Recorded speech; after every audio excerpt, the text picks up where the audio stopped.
అనకాపల్లి జిల్లా బుచ్చయ్యపేట మండలం పెద్దమదిన గ్రామంలో ఆకేస్ చెట్లను ఎటువంటి పర్మిషన్ లేకుండా అక్రమార్కులు అడవులను నరికేస్తున్నారు. ఫారెస్ట్ అధికారులు మరియు రెవెన్యూ అధికారుల అనుమతి లేకుండా యథేచ్ఛగా కొండ నుండి ఆకేస్ చెట్లు అక్రమార్కులు తరలిస్తున్నారన్న సమాచారంతో ఫారెస్ట్ అధికారులు ఘటనా స్థలానికి చేరుకుని ట్రాక్టర్ను కలపడం సీజ్ చేసి కేసు నమోదు చేసి దర్యాప్తు చేస్తున్నామని తెలిపారు.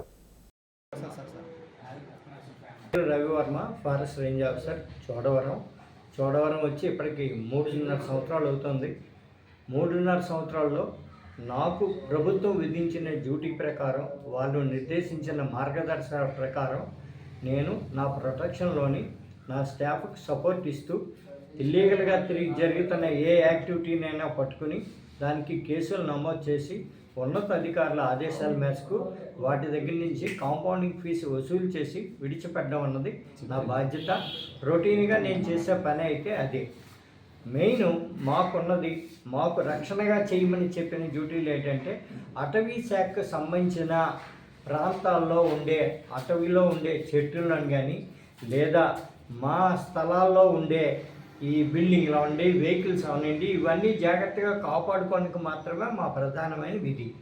ఇవి చేస్తూ అందులో ఏవైనా ఇల్లీగల్ జరిగింది అంటే 100% ముద్దాయి ఎక్కడికి పరిగెట్టినా వాళ్ళ కోసం ఇన్వెస్టిగేషన్ చేసి వాడిని పట్టుకొని వాడి మీద కేసు బనాయించి అవసరమైతే కోర్టుకి సబ్మిట్ చేసే వరకు కూడా మేము ముందుకు వెళ్లాల్సిందే. అది మా బాధ్యతే. ఇక రెండోది, ఈ ప్రైవేట్ ల్యాండ్లో రైతులు వగైరాగా ఉన్న చెట్లు ఏవైతే ఉన్నాయో వాళ్ళు ఇల్లీగల్గా నరికితే, ఇల్లీగల్గా ట్రాన్స్పోర్ట్ చేస్తే వాటిల్ని పట్టుకోవడం వరకు మా డ్యూటీ. ఈ మొత్తం ఉన్న ఏరియాలో నాకు 8 మండలాల ఏరియా ఉంది. 8 మండలాల్లో ఉండే ప్రతి రైతు తాలూకు చెట్టుని కాపలా కాయాలి అంటే నేను కాపలా కాయలేను. ఏవైతే చెట్లు ఉన్నాయో ఇల్లీగల్గా రోడ్డు మీదకి వచ్చాడు అంటే ఇమీడియట్గా పట్టుకునే అవకాశం అయితే మాకు ఉంటుంది తప్ప, ఒకవేళ మాకు కనిపించకుండా ఏదైనా వెళ్ళిపోతే వాటిని మాకు